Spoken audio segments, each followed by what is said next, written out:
Assalamualaikum dear students, I am coming again here with a topic and that topic is related to non-uniform acceleration. Dear students, I will today discuss instantaneous acceleration और इसके बाद बेटा जो discussion होगी वो average acceleration के बारे में भी होगी. And meantime I will solve some numericals related to non-uniform acceleration. And these questions were asked there in different competitive exams in different years. Okay, very nice. So let's start here little bit about instantaneous acceleration and average acceleration by explaining these with the help of graph. Okay, very nice. So let's start here our topic. देखो बेटा start करेंगे यहाँ. देखो see here. तो क्या लिखा है मैंने बेटा यहाँ हेडिंग है नॉन यूनिफॉर्म एक्सेलरेशन. और पहले जो चर्चा होगी जो डिस्कशन होगी बेटा today's topic that is first of all instantaneous acceleration. और बेटा इसके बाद यहाँ जो डिस्कशन होगी दैट इज एवरेज एक्सेलरेशन.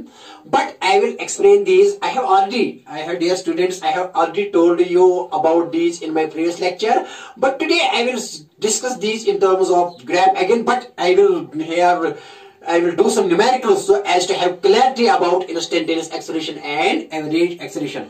बेटा numericals करेंगे आज के इस टॉपिक में लेकिन related to this and meantime numericals related to non-uniform acceleration so as to have clear concept related to these topics instantaneous acceleration and average acceleration. Okay, very nice. देखो बेटा तो फर्स्ट क्वेश्चन है आज का ऐसे. देखो बेटा first question is like this. If it is graph like this velocity type graph बेटा ये वेलोसिटी है यहाँ और ये टी है यहाँ. तो बेटे यहाँ original let's this is here dear student this is velocity time graph. Okay, very nice. तो अगर यहाँ at any time t naught find velocity, find instantaneous velocity. क्या है question? Find instantaneous acceleration. Find instantaneous acceleration at point P. At time यहां लिखेंगे, at time ऐसे लिखेंगे at time t is equal to t naught. किस पर करेंगे, क्या मालूम करना है बेटा? Find instantaneous acceleration at time t naught, at instant t naught. When this we know that the tangent that we draw at point P on this curve, that tangent that it makes an angle theta, then tan theta will give the slope of the tangent at point P. And that gives instantaneous acceleration at point P, जो मैंने पिछले lecture में बेटा आपको बताया है और discuss किया है.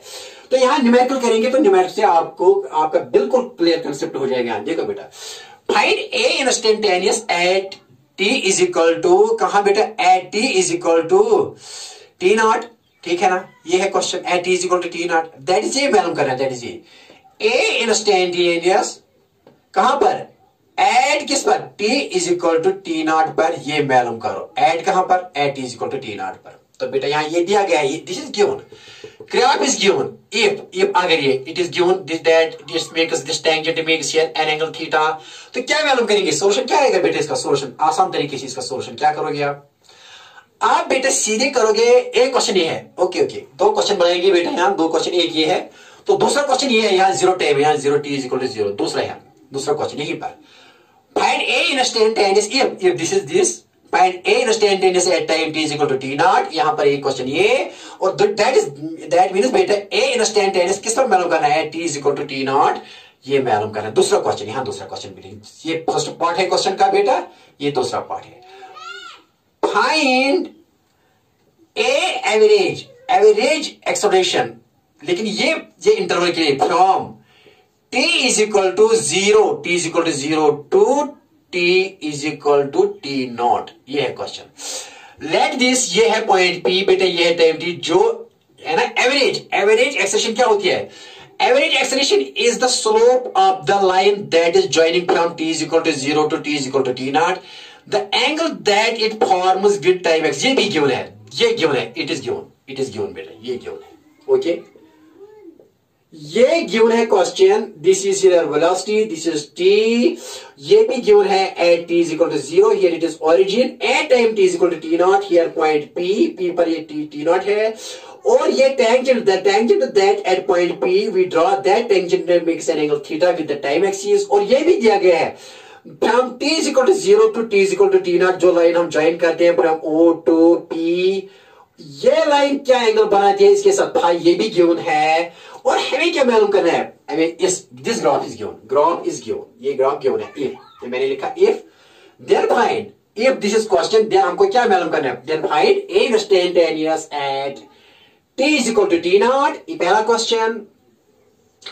दूसरा क्वेश्चन क्या मालूम करना है, फाइंड ए एवरेज, एवरेज क्योंकि एवरेज होती है ना इंटरवल के लिए, इंस्टेंटेनियस होती है short interval, that is it is for instantaneous time at particular point, but average value is from 0 to t, find a average from t is equal to t0 to t is equal to t naught. तो इसके लिए क्या आएगा बेटा solution, आसान solution, देखो बेटा क्या वी नो आपको, what is the importance of velocity time graph, the importance of velocity time graph is that the slope of it at any point gives instantaneous velocity and slope of a line joining any two points in a given interval of time, slope of that line gives average acceleration। okay, तो बेटा आसान है, देखो बेटा तो यहां क्या है, we know, क्या पता है, we know, क्या पता है, we know that a acceleration at a instant, किस पॉइंट पर, किस पॉइंट किस टाइम पर, at t is equal to, we know that a instantaneous at t is equal to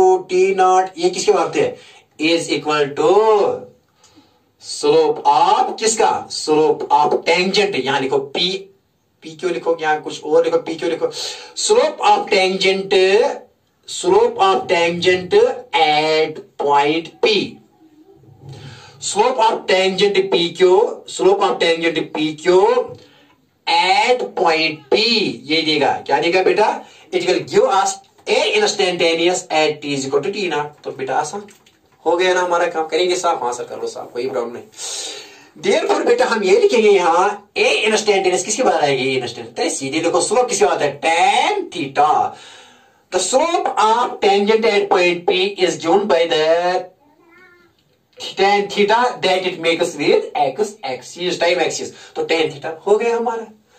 अरे खत्म क्वेश्चन, इतना ही, जो थीटा यहां बनाएगा तो इसी का tan ले लो, that tan of theta will give us the instantaneous acceleration at point p at instant t naught, at that instant. Okay, हो गई बात, यहां किस टाइम पर, that is t is equal to t naught पर, ये है इंस्टेंटेनियस। ओके, खत्म, खत्म क्वेश्चन, कुछ भी नहीं, यही मुझे समझाना था, कुछ आई बात समझ में। यहां टेंजेंट डाला इस पॉइंट पर, वो कौन सा एंगल यहां बनाएगा, that tan of this is the slope of this tangent and that slope of the tangent will give us, because it will give us acceleration, instantaneous acceleration, because slope of VT graph gives acceleration, लेकिन at any point gives instantaneous acceleration, but in a given interval of time gives average acceleration। ठीक है, okay, very nice, देखो करेंगे साहब, हाँ sir कर लो। अब क्या निकाल लिया, ये पहला पॉइंट था, पहला, ये this was first point here, this was first point. अब दूसरा क्या निकाले, ए एवरेज, ए एवरेज क्या आएगा बेटा, ये भी लिखेंगे आल्सो ए एवरेज, लेकिन कहां से कहां तक बेटा, ये t is equal to 0 to t is equal to t naught, यहां से यहां तक, t is equal to 0 to t is equal to t naught, यहां से, तो बेटा किसके बाहर आएगा, that is equal to, that is also slope of किसका, स्लोप ऑफ किस लाइन का, OP, slope of OP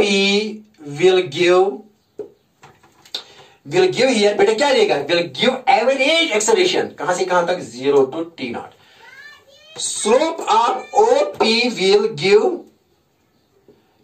average acceleration, क्या देखा बेटा, average acceleration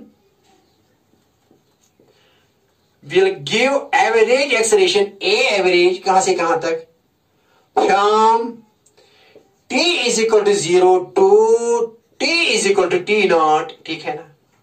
okay, very nice, लेकिन ये कौन सा एंगल बनाते हैं, it forms this line, this OP line forms angle phi with time axis, here time is in seconds बेटा, और ये v है मीटर पर सेकंड में, keep this thing in mind. Okay, very nice, तो बेटा क्या आएगा, यहां क्या आएगा, एवरेज, ए एवरेज किसके बराबर आएगी, दैट इज अगेन बेटा, that is a average is equal to, a average ऐसे ऐसे, ए छोटा लिखो, ए एवरेज, तो क्या है, t is equal to 0 to t is equal to t naught, यहां से यहां तक क्या है, ठीक है, that is again tan phi, because that tan phi is nothing, it is slope of किसका, स्लोप ऑफ किस लाइन का, OP, slope of OP, slope of OP हम कहां से कहां तक, slope of OP line, slope of OP line. लेकिन ये लाइन कहां से कहां तक है, that line is from 0 time t is equal to 0 to time t is equal to t naught. तो वेरी आगे ये भी बेटा कुछ भी नहीं है, तो देयरफॉर ये भी हमने मालूम किया slope of OP line, OP line that here is a line from t is equal to 0 to t is equal to t naught. हो गया ये भी। अरे टफ है क्वेश्चन, नहीं सर कुछ भी नहीं है, आसान है, आसान क्वेश्चन था ये, आसान क्वेश्चन। अब ये बात समझ में करेंगे साफ ही बेटा, ए इंस्टेंट से tan थीटा और बेटा ए एवरेज क्या है from t is equal to t naught, that this line, this OP line that it makes angle phi, और इसी का tan ले लो, tan phi, and that will give it slope. Slope का मतलब क्या है बेटा, इसकी चढ़ाई ज्यादा है, यहाँ स्लोप ज्यादा है, लेकिन इसका स्लोप कम है। अगर यहाँ ऐसे ऐसे करेगा तो स्लोप बढ़ेगा बढ़ेगा, स्लोप चढ़ाई बढ़ेगी, लेकिन अगर यहाँ ए काम कम काम कम तो स्लोप कम।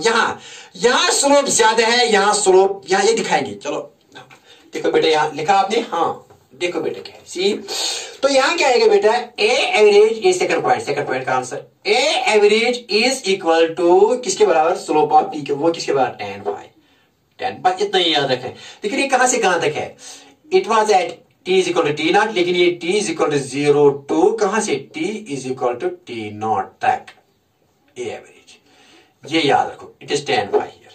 ओके वेरी नाइस, ये भी याद रखो और ये भी याद रखो, ये इंस्टेंटेनियस एक्सेलरेशन है at instant time t, at instant time t naught, but it is a average from time t is equal to 0 to t is equal to t naught, that is this line that it makes angle phi, इसी का time लो। Okay okay, अब numerical करेंगे बेटा, देखो ये समझाएंगे थोड़ा, अब समझाएंगे, बता बेटा ये समझाएंगे, चलो ये समझाएंगे, न्यूमेरिकल करेंगे बेटा। हाँ देखो बेटा क्या, लिख लो और देख लो अब क्वेश्चन क्या बनेगा। यहाँ क्वेश्चन आसान यहाँ पोज करूंगा, आसान सा क्वेश्चन, देखो बेटा क्या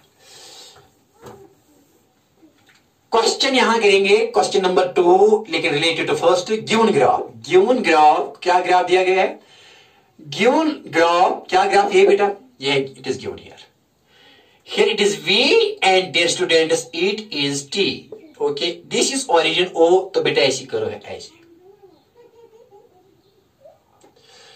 यहां बेटा देखो बेटा क्या, नहीं यहाँ नहीं बेटा, यहां है इस टाइम पर, मान लीजिए ये टाइम है t is equal to 10 seconds, कितना लिया है, t is equal to 10 seconds, ठीक, यहां 0 second t is equal to 0, यहां t is equal to 10 seconds, ये यहां it is given that tangent at this point, let us this is point P, यहां ये टेंजेंट कितना एंगल बनाता है यहां इसके साथ, let us it forms an angle 53 degree, कितना बनाता है 53 डिग्री, किसके साथ, ये it is given, it is the question is given like this, और P को किसके साथ ज्वाइन करेंगे, O को P के साथ ज्वाइन करेंगे, ये कितना बनाता है,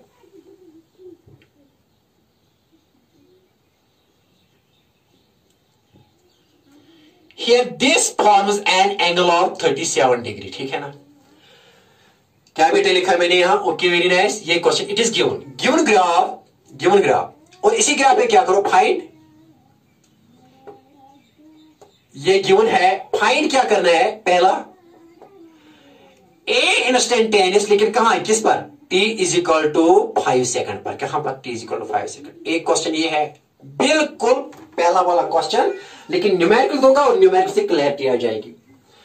दूसरा क्या निकालना है इसमें बेटा, ए एवरेज निकालो, लेकिन कहां से कहां तक, a average t is equal to 0 to t is equal to कहां से, t is equal to 0 to t is equal to 10 second, लेकिन ये 10 सेकंड, ये 5 नहीं, 10 सेकंड है, 10 सेकंड है बेटा, ये 10 सेकंड कहां से कहां तक बेटा, यहां t is equal to 0 to t is equal to 10 second, average निकालना आएगा, ये भी निकालो, बस ये है क्वेश्चन, कर लो बेटे, solve this question, okay very nice, बेटा ये निकालो, एक क्वेश्चन निकालो, इसका सॉल्यूशन कैसे आएगा बेटा, देखो सॉल्यूशन क्या आएगा इसका, देखो बेटा सीड है, इसका सॉल्यूशन क्या आएगा बेटा, वेरी नाइस, इसका सॉल्यूशन क्या आएगा बेटा, सीड है, इसका सॉल्यूशन क्या आएगा,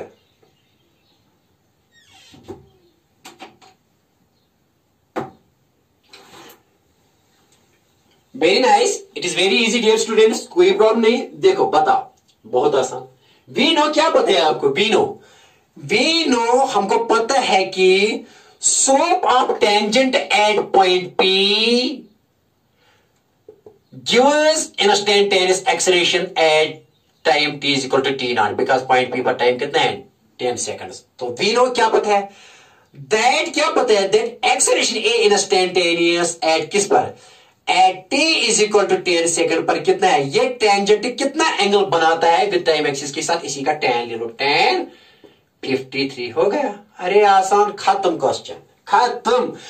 This is the acceleration because the tangent drawn at in point P on this curve, on VT curve, gives instantaneous acceleration at point P at instantaneous time t is equal to 10 seconds. तो tan 53 आपको पता है बेटा, ऐसे देखो, ये अगर आप लेंगे 53 के अपोजिट बेटा 4 लेना, यहाँ 37 के अपोजिट 3 और लाइन डिस्टेंस साइड 5, ये आपको पता है। बता tan 53 किस बार आएगा, tan 53 बेटा होता है परपेंडिकुलर बाय बेस, ये परपेंडिकुलर है, ये बेस है, तो 53 के अपोजिट परपेंडिकुलर और एडजेसेंट 3, तो 4/3, ये है आंसर। देयरफॉर बेटा, देयरफॉर ए इंस्टेंटेनियस क्या है, ए इंस्टेंटेनियस, लेकिन किस टाइम पर, t is equal to 10 second पर कितना आया, at that instant it is equal to 4/3, ये है आंसर। 4/3 मीटर पर सेकंड स्क्वायर यूनिट है, क्योंकि ये सेकंड में है बेटा, और ये यहां मीटर पर सेकंड में है वेलोसिटी, तो एक्सेलरेशन किस में आएगी, मीटर पर second square, easy. A instantaneous at t is equal to 10 seconds किसके बराबर है, 4/3 मीटर पर सेकंड, आंसर इजीली।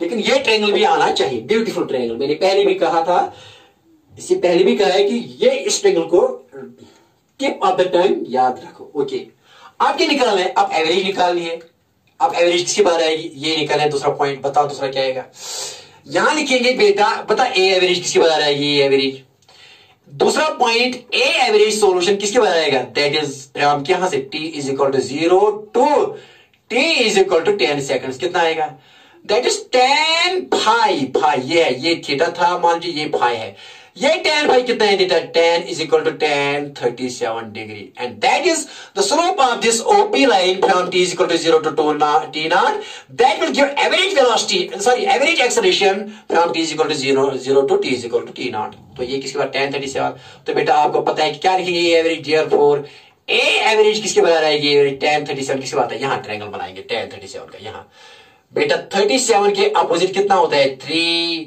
53 के अपोजिट कितना होता है 4, लॉन्गेस्ट क्या है 5, तो पता है tan 37 क्या आएगा, ये आएगा 3/4, अगर ये 4/3 था, ये 3/4, लेकिन यहाँ यूनिट मीटर पर सेकंड स्क्वायर हो गया। बताओ आसान है टफ, अरे आसान। तो ये ए average that this makes this line from t is equal to 0 to t naught with time axis, इसी का जो है ना स्लोप देगा हमको average acceleration from 0 to t। लेकिन यहाँ इस टाइम t naught पर टेंजेंट डालना है, टेंजेंट का स्लोप जो है ना वो देगा हमें instantaneous acceleration at point p dash, जो मैंने यहां सॉल्व किया। आई बात समझ में, हाँ सर आसान क्वेश्चन, गुड, लिख लो राइट डाउन दिस। क्या लिख लिया, we know that a instantaneous किसके बारे में, instantaneous at point at t is equal to t naught, क्या at t is equal to 10 second, at t is equal to 10 seconds में कितना आया, कितना है tan 53 4/3 मीटर पर सेकंड स्क्वायर। तो ए इंस्टेंटेनियस क्या है, at instantaneous t is equal to 10 seconds, तो 4/3 मीटर पर सेकंड, और ए एवरेज क्या आएगी tan 37 इस लाइन का ओपी इसके साथ, और वो कहां से कहां तक, from t is equal to 0 to t is equal to 10 seconds, तो ए एवरेज क्या आएगी tan 37 is equal to 3/4 metre पर सेकंड, हो गया हमारा क्वेश्चन। अरे इजी।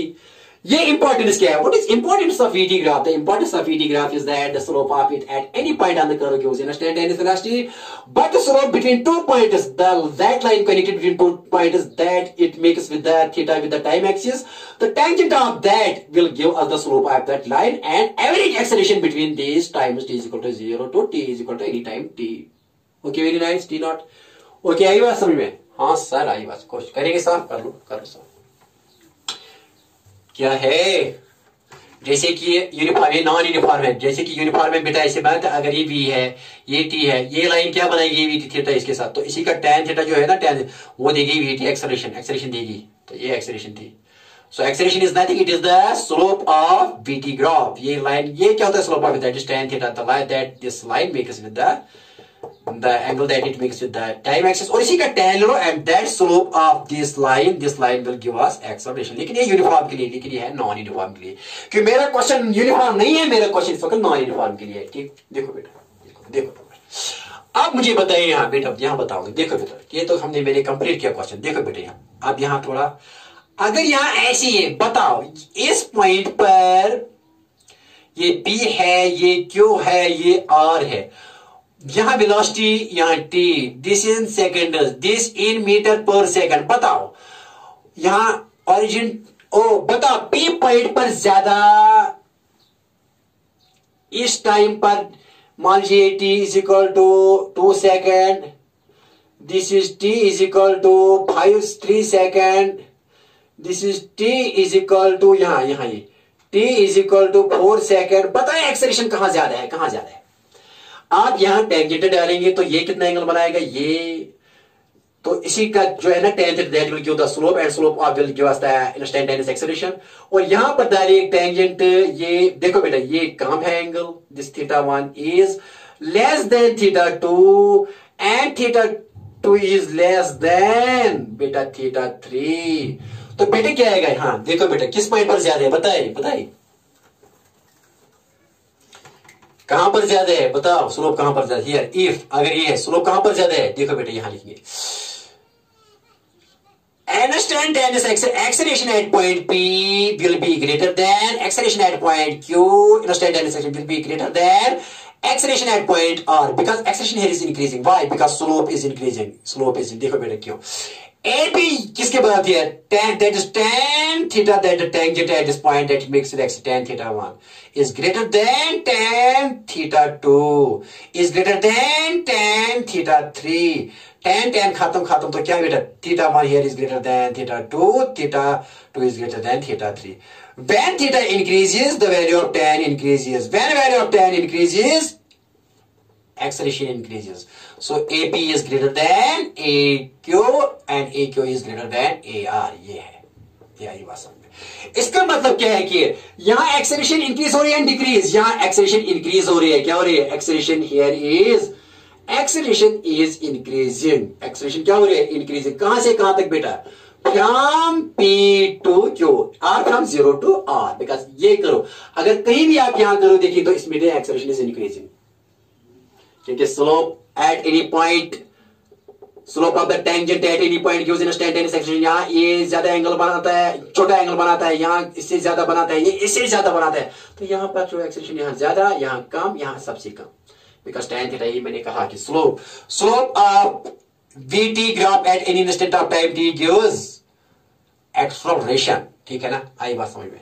तो इसका मतलब है कि AP इज ग्रेटर देन, यहां ऐसे लिखेंगे, देखो यहां ऐसे स्टार्ट करना था, ऐसे बेटा ये देखो, ये रिवर्स में ऐसे मैंने रिवर्स में किया, आपको ये लिखना सिनुस, क्या लिखना है, since θ3 is greater than θ2 and θ2 is greater than θ1, therefore ये लिखेंगे tan θ3 is greater than tan θ2, tan ले लिया, tan ले लिया, यहां से tan जरा, यहां से भी tan is greater than tan θ1, therefore इसका मतलब क्या है, स्लोप आप ये क्या देगा, that gives instantaneous acceleration, that is instantaneous acceleration at P is greater than instant acceleration at Q is greater than instant acceleration at R। तो यहाँ क्या है, therefore acceleration here is increasing, क्या हो रही है, acceleration is increasing। okay, very nice, okay, यही मुझे समझाना था, समझ में आई बात।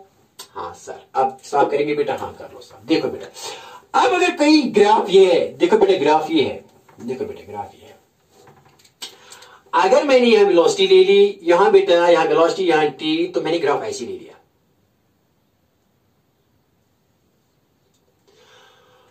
बताओ बेटा इस पॉइंट P पर ज्यादा एक्सेलरेशन है, Q पर है या R पर, बताओ किस पॉइंट पर ज्यादा एक्सेलरेशन है।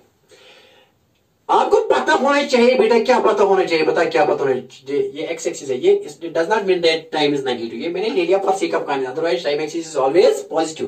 देखो बेटा क्या है, यहां ये ओरिजिन है, क्या करना है, अब टेंजेंट ड्रॉ करो, यहां क्या करो, ये क्वेश्चन है, इफ बताओ क्या क्वेश्चन में क्या है, AP greater than AQ greater than AR, पहला पॉइंट। दूसरा बताओ, दूसरा AP less than AQ less than AR। तीसरा AP is equal to AQ is equal to AR। कौन सा आएगा बताओ बताओ बेटा।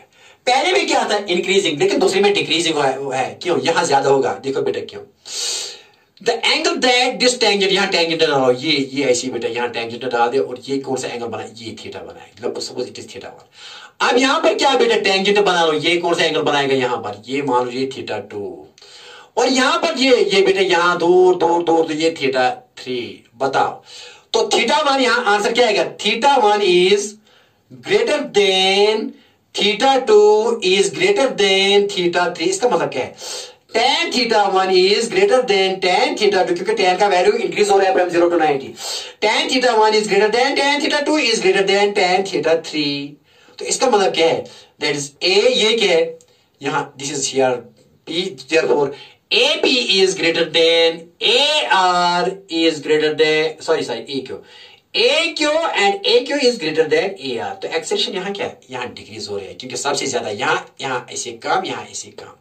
तो ये ग्राफ क्या डिनोट करता है, here acceleration is decreasing. Acceleration क्या हो रही है, एक्सेलेरेशन इज डिक्रीजिंग कहां से कहां तक, यहाँ P2 क्या था बेटा, यहाँ P2R इंक्रीजिंग हो रही है, P2R इंक्रीजिंग हो रही है। यहाँ क्या, यहाँ बेटा P2 acceleration is decreasing from कहां से कहां तक, फ्रॉम P2R। ये देखो यहाँ P2R डिक्रीज, क्यों, बिकॉज स्लोप ऑफ, देखो बेटा रिपीट करूंगा, स्लोप ऑफ टेंजेंट हियर यहाँ मैंने क्या, यहाँ ये Q पॉइंट है, यहाँ P पॉइंट है, ये P पॉइंट पर टेंजेंट डाल दे, ये कौन सा एंगल बनाएगा यहाँ, ये that tan theta 1 will give me instantaneous acceleration at point P, and tangent at point P that it makes angle with this that the tan theta of this will give me the acceleration at point Q, and that tangent drawn at R that it makes the angle with the x-axis, the tangent of this theta will give me the instantaneous acceleration at R. Here this theta 1 is less than theta 2 and theta 2 is less than theta R, so tan theta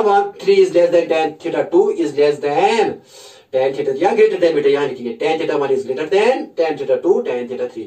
तो यहाँ क्या बेटा, यहाँ acceleration ज्यादा, यहाँ हो गई कम, यहाँ सबसे कम। बात आई समझ में, हाँ सर बात आई, ओके वेरी नाइस, बहुत अच्छा टॉपिक दे दिया सर, अच्छा ओके आई बात समझ में, हाँ करेंगे साहब, हाँ कर लो सर, साहब कर लो साहब, देखो बेटा very nice, good good good.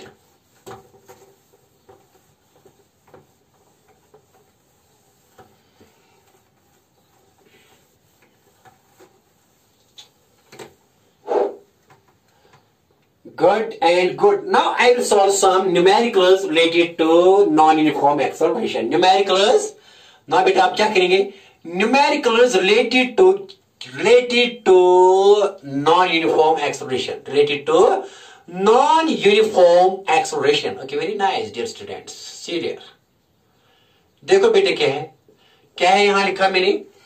Numericals related to non-uniform acceleration. Okay देखो बेटा क्या, इक्वेशंस ऑफ मोशन क्या है, इक्वेशंस ऑफ मोशन फॉर ना, ये याद रखो, equations of motion for non uniform acceleration. For non uniform acceleration के लिए क्या है बेटा, मेरे body is moving with non uniform acceleration. इसके लिए बेटा इक्वेशंस क्या है बेटा, इक्वेशंस ये है, याद रखो हमेशा, A is equal to dv by dt, instantaneous ये है, it is also instantaneous acceleration, but meantime it is equation of motion for a body which is moving with non-uniform acceleration। ये किसके लिए है, when A does not remain constant, ये है इसके लिए इक्वेशन, जबरदस्त इक्वेशन, बढ़िया इक्वेशन, पहली इक्वेशन। और सेकंड इक्वेशन ऑफ मोशन क्या है, A is equal to v dv by dx, ये दो equation. Again for what, when a does not remain constant, these two are equations of these two equations are equations of motion for a body moving with non-uniform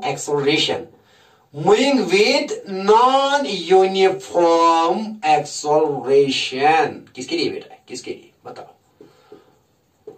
बेटा किसके लिए ये equation जबरदस्त equation है, जबरदस्त। Numerical related to non uniform acceleration, लेकिन numerical करने से पहले पता होनी चाहिए कि इक्वेशंस क्या है। What are here equations for non uniform acceleration? पहली equation as usual instantaneous acceleration is rate of change of velocity with respect to time. दूसरी क्या है? A is equal to b dv by dx। पहली क्या है? It is in terms of time. Here acceleration is a function of time, but here acceleration is a function of position। बताएंगे बेटा। Here acceleration is a function of position in this equation, but here acceleration is a function of time. When acceleration is a function of time, it means that acceleration is changing. It is not uniform. It changes with respect to time. When here acceleration is a function of x, that means it is changing. It is position. Acceleration is changing. It is value with respect to position. As position changes, acceleration also changes. So acceleration is a function of position here, but acceleration here is a function of time. So beta, when acceleration change हो जाएगी with respect to time, it means non-uniform. But when acceleration changes with respect to position, it is non-uniform. So these two equations are very, very beautiful, and I will utilize these equations there in solving the numericals related to non-uniform acceleration. बताएंगे बेटा, थोड़ा दिखाएंगे यहाँ कैसे। ये याद रखो, याद रखा बेटा, याद रखा। ये कैसे? ये आपको पता है, लेकिन ये आपको पता नहीं है। यहाँ बताएंगे कैसे ये इक्वेशन करेंगे। साफ लिख लो, लिख लो, लिख लो बेटा। देखो, देखो बेटा क्या ये थोड़े डिराइव करेंगे। ये इसी में आएगी। देखो कैसे? एक इसकी बजाय डीवी बाई डी टी, अगर मैं इसको लिखूंगा डीवी बाई डी एक्स, और बेटा यहां लिखूंगा into d x by d t. इसी को मैंने इसको क्या लिख लिया? A is equal to d by d t. यहां क्या लिख लिया? D by d x. क्या लिखा? D by d x. फिर इनटू क्या लिखा? D x by d t. ये डी एक्स और डी एक्स कैंसिल हो जाएगा, तो अगेन आएगा ना डी बाई डी टी। लेकिन ऐसा मैंने से क्या, ये पोजिशन में आ जाएगी। Position acceleration will be in terms of position। तो ये क्या आएगा? dv by dx को ऐसे ही लिखो, लेकिन बेटा dx by dt होती है। बताइए किसकी होती है? We know that velocity is equal to dx by dt। rate of change of position या rate of change of displacement with respect to time is velocity। तो ये किसके बराबर? velocity। तो बेटा आई बात समझ में, इसीलिए यहाँ इस v को यहाँ लिखो, आप यहाँ ये साफ करेंगे। हाँ सर कर लो, साफ करेंगे साफ बेटा। हाँ दूसरी इक्वेशन निकालिए यहाँ बेटा। तो ये इज इक्वल टू क्या लिखिए? पहले v लिखेंगे, ये इसके बाद डी बाई डी एक्स। आई बात समझ में? देयरफॉर बेटा यहाँ a is equal to dv by d t is equal to v dv by d x. इसी में से मैंने दो इक्वेशन बनाई। एक इक्वेशन क्या बनाई बेटा मैंने? एक इक्वेशन मैंने लिखी कि a is equal to d by d t. First equation of motion for a does not remain constant। तो दूसरी इक्वेशन क्या है बेटा इसके लिए? That is a is equal to v dv by dx, और यहां भी a does not remain constant। इसके लिए वैलिड है, जबरदस्त। ये वैलिड है पर बहुत यूनिफॉर्म और नॉन यूनिफॉर्म के लिए, लेकिन ज्यादा, क्योंकि ये these equations d is equal to u plus at, these cannot be utilized wherever acceleration does not remain constant, but these equations can be utilized even where acceleration remains constant or whether acceleration does not remain constant. So these have more importance. These are more important equations of motion. Actually, these are equations of motion for uniform acceleration, but these are equations of motion because these can be utilized whether the acceleration remains constant or whether the acceleration remains non-uniform. So better ये ना कि non-uniform के लिए क्या कौन सी equation use करूँगा? A is equal to d by dt and A is equal to v d by dx, ये हर जगह use हो जाएगी, चाहे acceleration constant हो या ना हो। लेकिन मेरा टॉपिक है यहाँ non-uniform acceleration, तो मैं यही use करूँगा। तो इसके लिए ये equations of motion है। In fact, these are equations of motion there in the chapter kinematics। Okay, very nice। देखो देखो देखो, ये याद रखो। करेंगे न्यूमेरिकल्स। हाँ सर कर लो कुछ न्यूमेरिकल्स दिखा लो, क्या दिखाना है? देखो देखो सी डियर, सी माय डियर। देखो तो पहला क्वेश्चन है जो आज का न्यूमेरिकल यहाँ करेंगे बेटा। Numerical first here is like this. Okay, very nice. देखो बेटा क्या है न्यूमेरिकल, पहला न्यूमेरिकल, फर्स्ट न्यूमेरिकल, आसान सा न्यूमेरिकल। अगर कोई बॉडी इन स्ट्रेट लाइन बेटा चल रही है, if a body is moving along x-axis, along x-axis किस रिलेशन के तहत बेटा?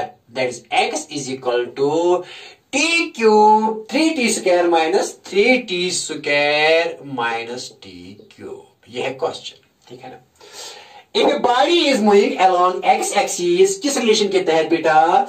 3t square minus t cube. Find हमें मालूम क्या है? Find time eight which acceleration is 0। क्या निकालना है बेटा? Find the time eight which acceleration becomes 0। ये लिख लो बेटा, बिकम्स 0। अच्छा question. And here acceleration is non uniform. बताएंगे कैसी? देखो बेटा, सी डियर,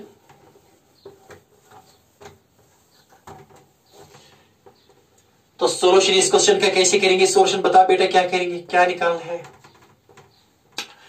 निकाल लो। क्वेश्चन अच्छा है, इजी है, क्वेश्चन टफ नहीं है।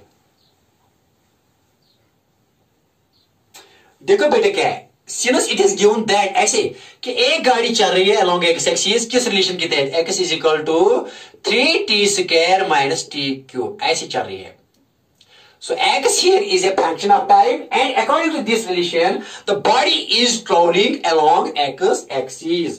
लेकिन हमें क्या निकालना है? फाइंड टाइम, किस टाइम पर इसकी एक्सेलरेशन, क्या बॉडी की एक्सेलरेशन क्या होगी? 0। किस टाइम पर? देखो बेटा, हम पहले यहां लिखेंगे सिंस इट इज गिवन, क्या गिवन है? x किसकी बराबर है बेटा? x 3t² minus t³। तो differentiating both sides with respect to time, ठीक है ना? क्यों? ऐसा करने से हमको क्या मिलेगा? वेलोसिटी। और वेलोसिटी को डिफरेंशिएशन करने से बेटा क्या मिलेगी आपको? एक्सेलरेशन। आसान क्वेश्चन कर लो। Differentiating both sides with respect to time, बेटा ये क्या आएगी? dx/dt is equal to d/dt किसकी करनी है? 3t² minus t³। Okay, very nice. लेकिन dx/dt क्या है? Rate of change of position with respect to time is velocity. तो बेटा यहां क्या है? 3 को बाहर करो, पहले 3, यहां 3 है ना बेटा, ठीक है? पहले d/dt किसकी करो? d/dt 3t² माइनस, फिर d/dt किसकी करो? d/dt किसकी करो बेटा? t³ की। आएगा? हाँ सर, बहुत आसान सर। ये v है बेटा, यहां v इज इक्वल टू, देखो 3 को बाहर करो, लेकिन यहां क्या? 2 को डाउन करो, बेस को सेम रखो, रिड्यूस पावर बाय 1, डिफरेंशिएशन है ना एज यूजुअल बेटा। माइनस यहां बेटा क्या है? 3 को डाउन करो, t को सेम रखो, रिड्यूस पावर बाय 1। तो देयरफॉर v किसकी बराबर आएगी? 3 2 6, t2 माइनस 1 इज 1। लिखो या नहीं लिखो तो कोई प्रॉब्लम नहीं। Minus 3t²। बेटा ये क्या आ गई? वेलोसिटी। लेकिन आपको क्या निकालनी है? आपको टाइम निकालना है कि eight which acceleration is becomes 0। तो यहां क्या निकालेंगे आप? एक्सेलरेशन। तो एक्सेलरेशन कैसे निकालेंगे बेटा? फिर इस एक्सेलरेशन को क्या ले लो? 0। तो खुद ब खुद आपको टाइम निकलेगा। लिखो बेटा, करो यहां differentiating again differentiating both sides with respect to time. कर लो बेटा, कर लो। तो यहां भी dv/dt is equal to d/dt किसकी बेटा? किसकी? 6t minus 3t²। Okay, very nice. कर लो, लिख लो बेटा, लिख लिया? हाँ, यहां लिखेंगे बेटा, यहां ऐसे ही करेंगे इसको। देखो बेटा यहां इसको, तो d/dt क्या है? इंस्टेंटेनियस एक्सेलरेशन, ठीक है ना? ए तो पहले d/dt किसकी करो बेटा? d/dt किसकी करो? d/dt बता, d/dt 6t की। तो क्या आएगा? 6 and dt/dt is 1, 6 into 1 minus, अब किसकी? 3 को बाहर करो, और डिफरेंशिएशन ऑफ t² की क्या? 2 को डाउन, तो 2 डाउन, t2 माइनस 1, तो वो 1 है। तो a किसकी बराबर आएगी? 6 1 6 माइनस 3 2 6t। ये है एक्सेलरेशन। ये है बेटा क्या? एक्सेलरेशन। हमको अब क्या मालूम? का time. Now we have to find time at which acceleration becomes 0, ठीक है ना? क्या मालूम करना है? हमें टाइम मालूम करना है कि एक्सेलरेशन क्या बननी चाहिए? 0। तो a को 0 ले लो। जब a को 0 ले लोगे तो t क्या बन आएगा आपको? t आपको मिलेगा यहां, ठीक है ना? सिंस क्या कहते हैं? एक्सेलरेशन बिकम्स 0, एक्सेलरेशन क्या बननी चाहिए? 0। लेकिन वो टाइम मालूम करो। देयरफॉर क्या लिखेंगे? Here it is given a क्या बननी चाहिए? 0। तो बेटा 0 लिखेंगे, is equal to 6 minus 6t। Therefore बेटा यहां इसको यहां लाओ, 6t को यहां, तो माइनस यहां प्लस बनेगा। यहां क्या है? 6, और देयरफॉर t किसके बन जाएगा बेटा? t 6/6 6 1 6 1 6। देयरफॉर t किसके बराबर? t आया 1 सेकंड। कितना है बेटा? 1 सेकंड। तो कितने सेकंड के बाद एक्सेलरेशन 0 बनेगी? 1 सेकंड के बाद। जब ये चलेगी 1 सेकंड के लिए, तो 1 सेकंड के बाद t is equal to 1 second के बाद इसकी एक्सेलरेशन क्या हो जाएगी? इसकी एक्सेलरेशन हो जाएगी 0। ओके, लेकिन अब यहां एक्सेलरेशन कैसे नॉन यूनिफॉर्म है? अरे कैसे? देखो बेटा, a here is depends, a is function of time, 6 is constant, 6 is constant, but t is variable. So a is function of time, when a is function of time, it means a depends upon time. When a depends upon time, when time increases or decreases, a increases or decreases, so a is non-uniform. आई बात समझ में? हाँ sir. जब भी t या x हो equation में, अगर t हो तो a is function of t, अगर इसमें x हो तो a is function of x, तब a क्या है? Non uniform. अगर सपोज बेटा a किसी जगह -6 है तो क्या है? कांस्टेंट है। अगर किसी जगह a इज इक्वल टू -60 तो क्या है? Non uniform. क्यों? Because a is function of time, a varies with time, so a does not remain constant. या अगर किसी जगह a is equal to -6x हो, where a is depends upon x, if x changes, if position changes, x is changing, but here a is function of x, but here a is function of t. When a is function of t and when a is function of x, then acceleration is non uniform. तो यहाँ acceleration क्या है बेटा? Non uniform. अरे यही बात समझ में छोड़ा? हाँ सर आई। ओके लिख लो बेटा। Next question. अब बेटा नेक्स्ट क्वेश्चन क्या है? See here next question. What is next question here? देखो बेटा नेक्स्ट क्वेश्चन क्या है? लिख लिया? हाँ सर लिख लिया। ये बेटा ये भी सॉल्व करेंगे। देखो बेटा क्या है? अब नेक्स्ट क्वेश्चन है, आसान सा क्वेश्चन, अच्छे क्वेश्चन है ना बेटा? हाँ यही बात समझ में। ए क्या था यहाँ? नॉन यूनिफॉर्म, और हमने निकाला है क्या? ए इज 0, इसमें टाइम क्या है इस वक्त? 1 सेकंड। ओके करेंगे इस बार। Now question number 2 and that is AIEEE question, और ये AIEEE में आया है इन 2006 206 में। आसान क्वेश्चन बेटा, कुछ भी नहीं है। Related to non uniform acceleration, related to non uniform acceleration. Okay देखो बेटा क्या है? आसान क्वेश्चन, आसान सा क्वेश्चन। देखो बेटा क्या है? Question number, one more question, that is actually it is question number 2, but it is question number 4, क्योंकि मैंने एक तो क्वेश्चन लिखा है एवरेज एक्सेलरेशन और इंस्टेंटेनियस एक्सेलरेशन के रिलेटेड। Okay very nice. तो क्वेश्चन नंबर 2 क्या है? अच्छा सा क्वेश्चन, ये भी ये इतना टफ नहीं है बेटा। तो यहां क्या है? ए particle starts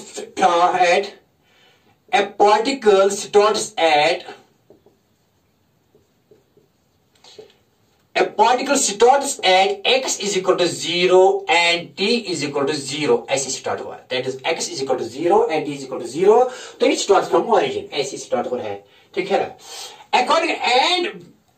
According to the relation बेटा क्या है? According to the relation क्या है?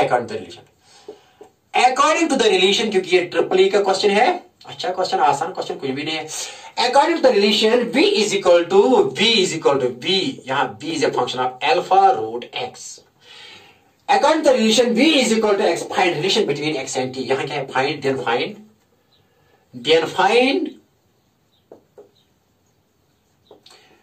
relation between किस के दरमियान? between x and t. x is here displacement and t is here time. ठीक है ना बेटा? क्वेश्चन क्या है? And x is in metres and t is in seconds. x तो मीटर में है और t इन सेकंड्स, और वेलोसिटी है इन मीटर पर second. x is in metres and alpha is constant. Alpha क्या है बेटा? This alpha is here constant. क्या क्वेश्चन है?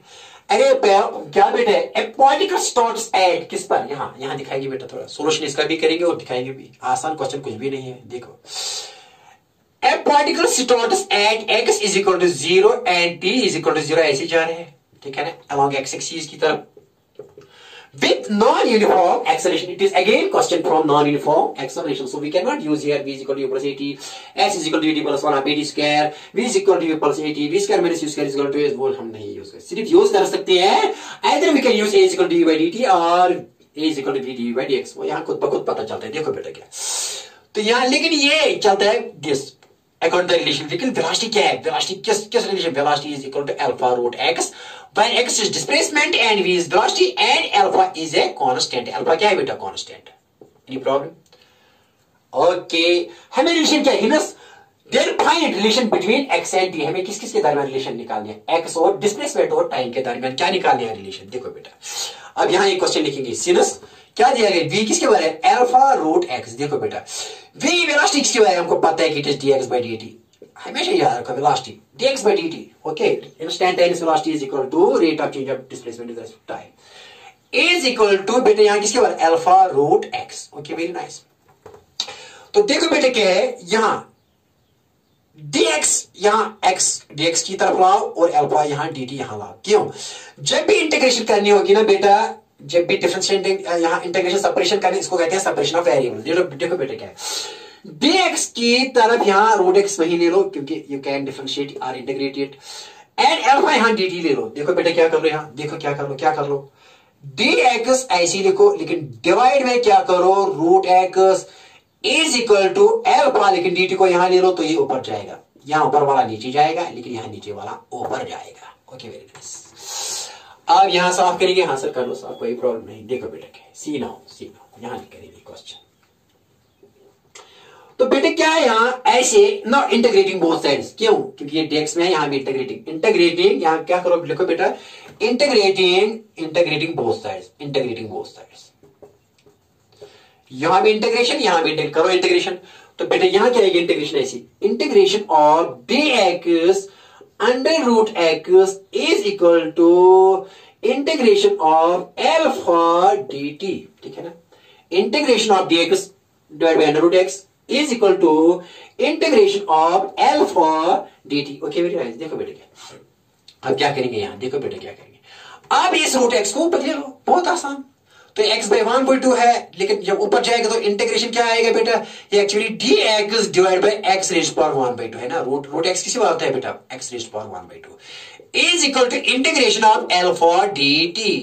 देखो बेटा क्या, इस x बाई 1/2 को ऊपर, लेकिन एक बात देखो बेटा समझाऊंगा यहाँ, बता मैंने यहाँ किताब पर नहीं लिखा होता है, किताब पर नहीं लिखा है, लेकिन गलत लिखा है किताब वाले ने, किताब वाले को लिखना था ना। देखो बेटा यहाँ किस तरह से उन्होंने नहीं लिखा है, लेकिन लिखना था, बच्चों के लिए लिखना था, क्यों बच्चों को पता होनी चाहिए।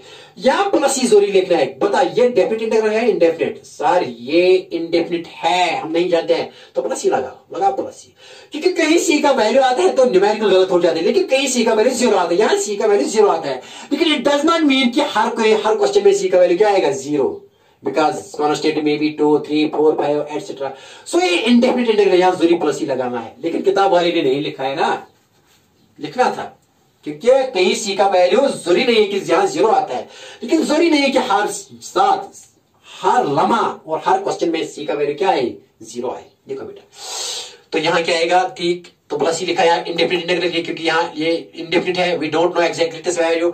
और सी का वैल्यू कहां, the value of c is found from initial conditions, कहां मालूम करते हैं बेटा वैल्यू ऑफ सी, याद रखना हमेशा, the value of c is found from initial conditions. वो बताएंगे इनिशियल कंडीशन क्या, इनिशियल कंडीशन तो दी गई, इसीलिए उन्होंने दी थी कि x is equal to 0, t is equal to 0, लेकिन जिसने ये सवाल किया है कि तो मैंने खुद किताब पर लिखा है, कहीं सी नहीं लिखा है। अरे क्यों नहीं, बच्चों को समझाओ, कहीं इस सी का वैल्यू हो तो वो बच्चा क्या करेगा, वो कंफ्यूज हो जाएगा ना, कैसे आए सी का वैल्यू, क्योंकि कहीं क्वेश्चन में सी का वैल्यू जरूरी नहीं है कि सी 0 आएगा।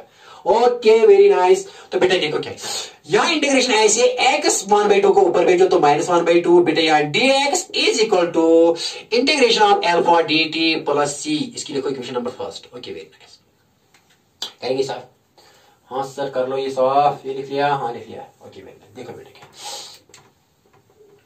सी नाउ, तो ये क्या आएगा बेटा, ये इंटीग्रेशन क्या होगी, integration of x minus 1/2 plus 1 आएगा ना, ये x रेज़ पावर n। देखो बेटा आपको पता है ना कि integration of x n dx किसकी बात है, that is equal to xn plus 1 divided by n plus 1। तो n की जगह क्या है -1/2, तो क्या आएगा, यहाँ पे इंटीग्रेशन नहीं रहेगी, x minus 1/2 plus 1 divided by -1/2 plus 1 is equal to, यहाँ अल्फा ये कांस्टेंट है, लेकिन इंटीग्रेशन ऑफ dt क्या आएगी t, लेकिन प्लस क्या है c, where c is constant of integration. c क्या है, c is constant of integration, ठीक है ना, c क्या है constant of integration and it's value is found from initial conditions. Okay क्या है यहाँ बेटा, यहाँ क्या आएगा पता है, यहाँ क्या है, तो x रेज़ पावर यहाँ 1 लिख लो, 1 1 जार 1 2 1 जार 2, तो जब इसको करें तो ये प्लस 1/2 आएगा, ऐसी इसको इसके साथ फिर इसको यहाँ सब्ट्रैक्ट करो, 1 1 जार 1 2 1 जार 2, दो में से एक जब 2 को 1 सब्ट्रैक्ट करेंगे तो 1 आएगा, तो ये 1/2 क्या आएगा 1/2। तो यहाँ क्या आएगा, ये भी नीचे आएगा, यहाँ डिवाइड 1 को इसको इसके साथ, तो बेटा ये आएगा, ये भी 1/2 के बराबर है, किसके बराबर आएगा, जब इसको इसके साथ तो 1/2, इसको इसके साथ तो फिर जब करेंगे तो 1/2, ठीक है ना, is equal to alpha t plus C. तो बेटा ये किसके बराबर आएगा, तो यहाँ आएगा ये 2 को 2, यहाँ बेटा ये 1/2 है तो लिखेंगे 2/1, रेसिप्रोकल हो जाएगा 2/1 2 into x raised to power 1 by 2 is equal to alpha t plus c. The value of c is found from the value of यहाँ बेटा लिखो equation number 2. The value of c is now found from initial conditions. ये किताब पर नहीं लिखा है लेकिन मैं बताऊंगा क्यों क्योंकि ये जरूरी करना है. लिखूंगा ये साफ करूंगा बेटा. We have to find relation between x and t. We have to find relation between x and ये साफ करूंगा. देखो बेटा. We have to find relation between x and t. क्या निकालना है? यहाँ लिखूंगा ये निकालना है बेटा. Relation between x and t. Relation between x and t. ये निकालनी है. This is our question. Okay, very nice. तो बेटा क्या आएगा? यहाँ लिखेंगे ये साफ करेंगे. यहाँ साफ करना था. चलो गलती हुई तो ओके माफ कीजिएगा बेटा. तो यहाँ लिखेंगे ऐसे बेटा. क्या लिखेंगे? See now. तो 2 यहाँ 2x raised to power 1 by 2 is equal to alpha t plus c. मैंने क्या लिखा? The value of c is now found from the value. यहाँ लिखेंगे ये यहाँ लिखिए. इसकी 2 इक्वेशन लिखो यहाँ मैंने इसकी 2 आप लिखी यहाँ लिखी 2. The value of c is found from initial condition. Is found from बेटा किसमें? Initial conditions. Is found from initial conditions. And what are these initial conditions, dear students? That is when t is equal to 0, x is equal to 0. Okay, very nice. लिख लो यहाँ. तो 2 into x के बदले क्या लिखो बेटा? x के बदले यहाँ लिखो बेटा 0. And raised power 1 by 2 is equal to alpha into t के बदले क्या? 0 plus c. तो therefore 2 into 0 1 by raised power 1 by 0 तो 2 0 क्या आएगा? 2 into 0 is equal to alpha into 0 0 plus c. बेटा पता यहाँ क्या आएगा? किसके बराबर आएगा? ये साफ करूंगा. हाँ सर कर लो साफ ही कोई प्रॉब्लम नहीं. देखो बेटा क्या है. तो therefore बेटा यहाँ क्या आएगा? therefore 2 0 is 0 is equal to 0 plus c. therefore c क्या है? 0. यहाँ तो c आए 0 लेकिन जरूरी नहीं है कि हर क्वेश्चन में c 0 आएगा. Okay, very nice. That is why it is known as indefinite integral.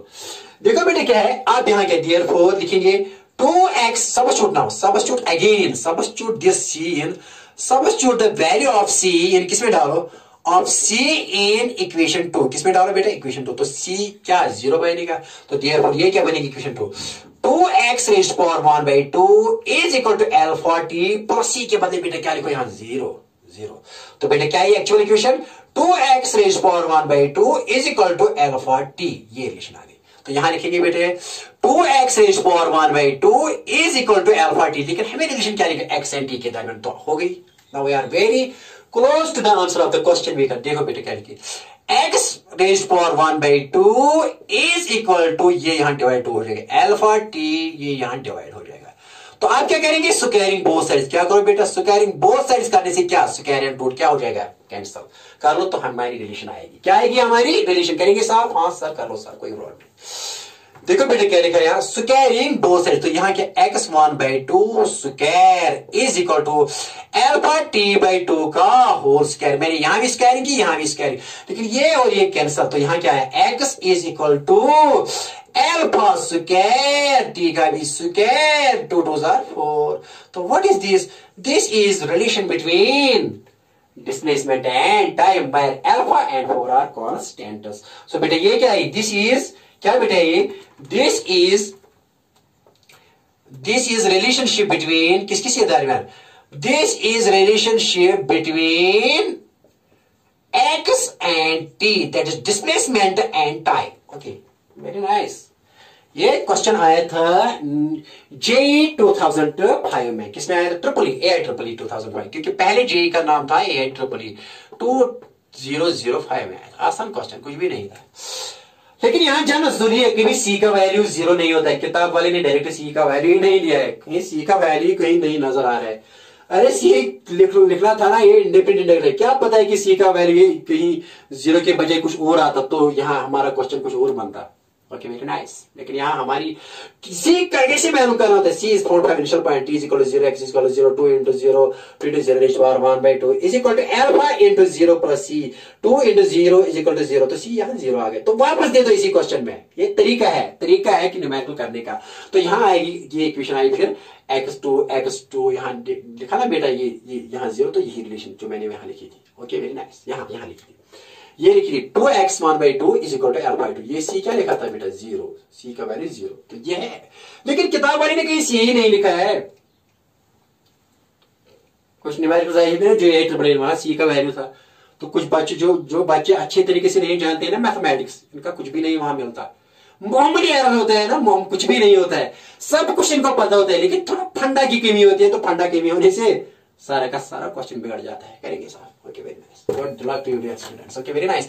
अब इस महफिल का, आज की इस हसीन महफिल और हसीन लेक्चर का आखिरी क्वेश्चन आपके नाम, आखिरी डाली आपके नाम। Okay very nice. Question number यहां ये भी क्वेश्चन आया था किसमें बेटा, पहले टाइम देखेंगे तो टाइम कितना हुआ। हाँ करेंगे एक और क्वेश्चन, अच्छा सा क्वेश्चन। क्वेश्चन नंबर बेटा है आखिरी क्वेश्चन इसका, जबरदस्त क्वेश्चन नॉन यूनिफॉर्म के लिए, नॉन यूनिफॉर्म एक्सेलरेशन के लिए, नॉन यूनिफॉर्म एक्सेलरेशन के लिए। अगेन जबरदस्त क्वेश्चन, देखो बेटा जबरदस्त क्वेश्चन देखो। अगर बेटा इफ एक्स इज, ये दिया गया, if x is t+3 raised power 5 -1, अगर ऐसी चल रही है गाड़ी, find if x is equal to if x is equal to t+5 raised power minus is if a body, यहां ऐसे लिखेंगे,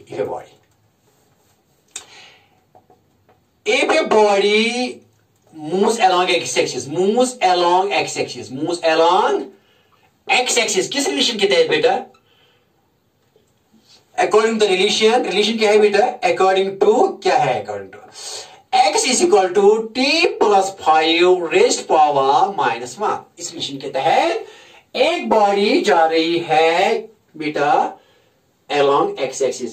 If a body moves along x-axis according to relation x is equal to t+5 raised power -1, then find क्या relation, एक नई relation निकालें। Then find acceleration in terms of x, then find relation between, then find acceleration in terms of velocity, क्या मालूम करना है, then find acceleration in terms of v क्या है, velocity, ये मालूम करना है। ये भी आया ना बेटा, ये भी शायद पता नहीं है पूरा, लेकिन ये मैंने देखा है, बहुत बार देखा है कि ये भी जेई में आया है, जेई में देखना है, लेकिन पूरा इस वक्त पता नहीं कि किस साल में आया है, ठीक है ना, लेकिन आया बहुत, 1-2 बार मैंने देखा है। Okay very nice. Serious students, अब इसको सोल्यूशन करना है। देखो बेटा आसान क्वेश्चन, इसका सोल्यूशन ऐसे होगा। If a body moves along x-axis according to relation, that is here x is displacement in meters and t is in seconds, here it is t+5 raised power -1, then find a in terms of v, that is we have to find relationship between acceleration and velocity। पहले में displacement और time के दरमियान relation निकालनी थी, लेकिन दूसरे में क्या निकालना है, एक्सेलरेशन एंड वेलोसिटी की। देखो बेटा आसान सा क्वेश्चन, देखो बेटा कैसे। तो हमें पता क्या है, it is given x is equal to t+5 raised power -1। Differentiate करो, differentiate both sides with respect to time कर लो, क्योंकि वहां क्या मिलेगी, हमको मिलेगी ना यहाँ वेलोसिटी। तो क्या आएगी बेटा, dx/dt, यहां भी ले लो d/dt, लेकिन किसकी करनी है बेटा, t+5 raised power -1। तो dx/dt क्या है बेटा, ये आपको पता है कि हमेशा की तरह वेलोसिटी। तो d/dt क्या है, ये -4 आपको पावर फंक्शन है, पावर को डाउन करो, ये बेस है, बेस को सेम रखो, reduce power by 1, that is -1 तो बेटा किसी बार आएगी। अरे वेरी नाइस।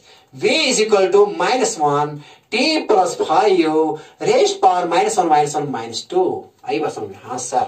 तो देयरफॉर बेटा यहाँ लिखिए वेलोसिटी किसके बराबर, आसान डिफरेंशिएशन आनी चाहिए, वो मैंने जबरदस्त तरीके से आपको पढ़ाया ना, जबरदस्त तरीके से डिफरेंशिएशन मैंने आपको दिखाई थी। तो मैंने कहा भी था ना इस वक्त बेटा ये आपको आगे काम आएगी, वेक्टर्स भी मैंने जबरदस्त तरीके से दिखाए थे आपको, मैंने इसी वक्त आपको बताया था कि बेटा ये आपको आगे काम आएगा। देखो v इज इक्वल टू क्या लिखा, -1 मीनस माइनस, यहां क्या है बेटा, क्योंकि -1 के जरब देने से इस पर कुछ फर्क नहीं पड़ेगी, तो माइनस लिखो यहाँ t+5 रेज्ड पावर -2। बेटा इसकी लिखो इक्वेशन नंबर फर्स्ट, इसकी क्या लिखो equation number first. Again acceleration, अब क्या निकालना है, एक्सेलरेशन निकालने के लिए इसको again differentiating both sides with respect to time करो, तो ये क्या बनेगा, dv/dt इज इक्वल टू, यहां भी बेटा करो, d किसकी करनी है, माइनस, यहां बेटा ये माइनस, यहां minus t plus 5 raised power -2, इसकी डिफरेंशिएशन करो with respect to dt. Okay, very nice. Again differentiating both sides with respect to time, that is बेटा मैंने लिखा d by dt, लेकिन किसकी v is equal to d by dt, लेकिन किसकी minus t plus 5 raised power -2. तो बेटा d by dt किसी बार आए थे एक्सेलरेशन, इंस्टेंटेनियस एक्सेलरेशन. ओके, ये बेटा माइनस माइनस तो कॉमन यहां बाहर कर लो, लेकिन ये क्या हो जाएगा, माइनस बाहर किया तो यहां लिखिए ऐसे d by t plus 5 raised power -2 with respect to dt. Okay, लिख लो बेटा, ये लिख लो तो उतार लो बेटा. वेरी नाइस, उतार लो.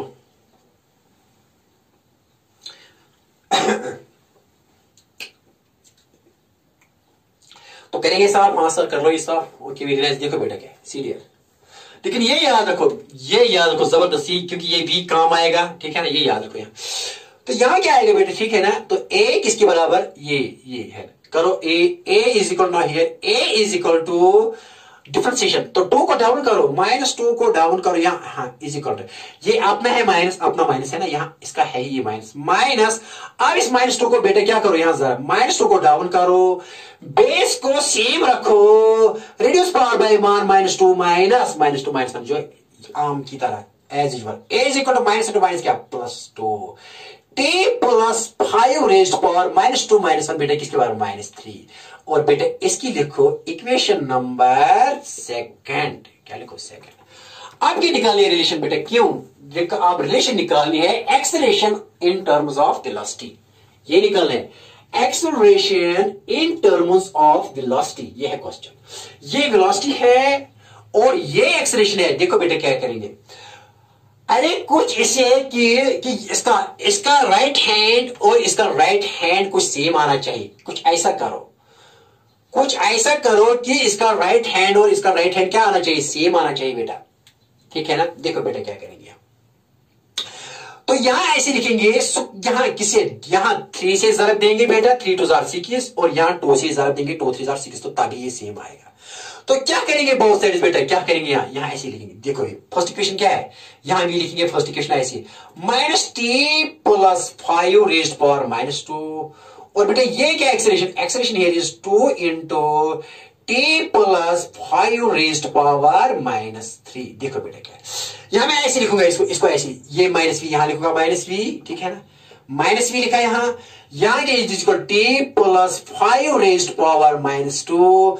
और इस 2 को यहां बैठो, ये क्या बनेगा बेटा, यहाँ a/2 इज इक्वल टू, यहां क्या बचेगा, t प्लस 5 रेज्ड पावर -3. देखो बेटा कैसे इक्वल आ जाएगा, यहां पावर करो 3 3 2 6, लेकिन यहां पावर बोथ साइड्स करो 2 2 3 6, तो फिर इक्वेट करो इसको and we will find relation. आसान है ना, बहुत हलवा जैसा क्वेश्चन. आई बात समझ में, हाँ सर कुछ भी नहीं है. देखो बेटे इसको बिठाओ. इस इक्वेशन को आप देखो क्या है, इसको लिखो आप इक्वेशन नंबर, इसको थर्ड लिखो बेटा, और इसकी इक्वेशन क्या लिखो, फोर्थ. क्या करेंगे आप, क्या करेंगे, यहां लिखो. देखो